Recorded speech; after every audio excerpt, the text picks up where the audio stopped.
السلام عليكم ورحمة الله. ازيكم يا حبايبي؟ عاملين ايه؟ يا رب تكونوا بخير. رحنا فرح على السريع. الفرح ده حنة بس، هي عاملة زي الجمعية كده، تبقى يعني عداية بالنسبة لنا احنا، لكن هي قاعدة للرجالة يعني. احنا بنعمل واجب وبنمشي على طول. الأفراح هي كبيرة.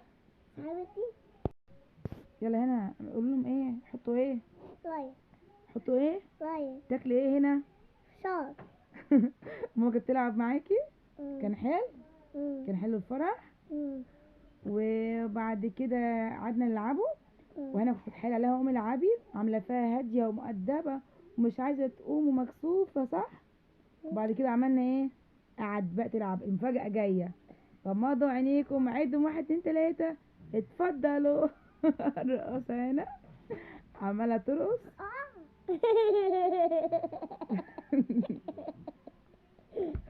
انا عماله تعملي ايه هنا؟ بلد.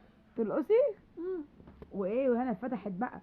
وبعد كده هتقعد تلعب وهتختار لعبه جديده تلعب تحت المسرح، صح دياب؟ هنا كانت بتعمل ايه؟ ترقص.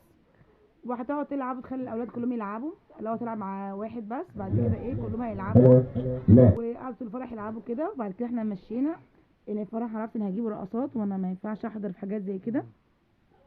كان فرح كبير بصراحه وكان جميل، بس كان لازم امشي. إيه، كان فيديو خفيف وسريع. قولوا يلا مع السلامه.